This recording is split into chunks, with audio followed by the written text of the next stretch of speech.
Hello, I'm Keith Gordon, broker for Altru Realty and a founder for that company. I'm also a founder for a new company called Showing B, and I'm going to do what's called a waggle. It's my first waggle post for Showing B. And what is a waggle? A waggle is actually a bee dance. So we have a bee-themed website. I'll tell you about that website in a second. But what a waggle dance is when a bee is out foraging for nectar and it finds some, it returns back to the hive and it shares that location with other bees. And the way that bee does that is through a bee dance. And it's kind of cute. And our website, Showing Bee, is kind of cute as well. Showing Bee is a showing engine. So if you're a buyer or a seller and you want to organize your showings like a lot of agents do behind the walls of the MLS, you could do so on Showing Bee for free. You can book your own showings with a listing agent in real time using an actual calendar that allows you to communicate with whom you want to communicate with in real time. So that's Showing Bee. Now you know a little about Waggle. Let's get to my Waggle post. So we're in a mess here in Tampa Bay. Florida's in a mess from this Hurricane Helene and Milton. Helene more so than Milton, even though Milton was not kind to Valrico, which was devastated, even though that's not in a flood zone. It was probably built in a lower lying area. Maybe it was a wetland at one time.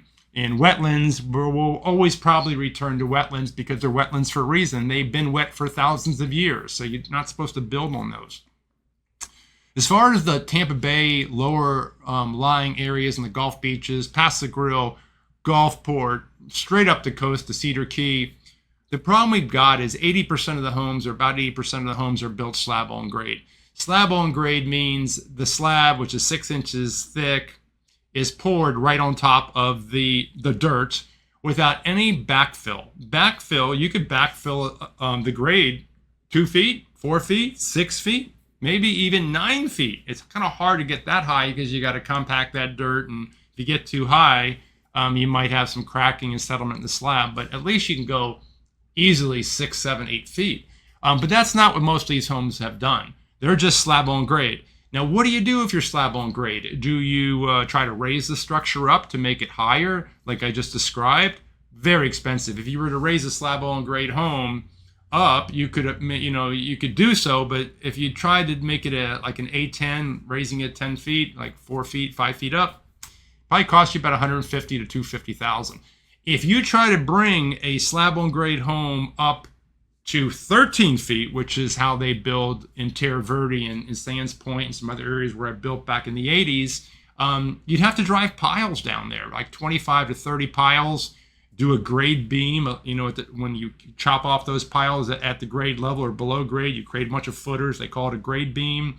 And then you come up with steel and block, 16 by 16 block, all the way up to 13 feet to create that kind of structure. Problem with that is it's about $500,000 or $600,000, and if your home's worth $800,000 and you spend $500,000 raising it, you're at $1.3 million. You're not going to be able to sell that home for $1.3 million because you're going to be competing against homes that were built originally as a velocity type home with better looking construction, and there's no way you're going to compete for that. So that's not going to work. FEMA might grant some money to mitigate that cost, but I've heard there's not a whole lot of grants going on there. So what do you do? So I've got a crazy idea. Some people say kind of crazy, and some people say not so crazy. I think it's a good idea. I think going back with standard materials in these devastated homes is a mistake. I go back with waterproof type of mentality. So let's get back to what you got there. So if we go back to a concrete slab, assuming you're not crawl space in a wood floor, if you got a slab on grade, you could always just rip that tile off with a machine. It takes a couple hours. It just strips that all off for about $800. You can strip that thing right down to concrete. Go back with stained concrete floor. So now we got a nice stained waterproof concrete floor, okay? Interior walls. This might sound ludicrous, but I would certainly run 4-inch block, or I would run brick, or something that's non-porous, that's not going to be damaged by water penetration. Seal that up, and that is your interior walls, more like a loft style. Electrical grid, none of this, 2.5 feet, 18 inches off the ground, electrical sockets. That's not going to work. Rerunning electrical is $20,000 on a home at least. So no, you leave your electrical grid up top, like a power strip cord, commercial grade. You can do that in the bathrooms, the kitchen, wherever you have to do it.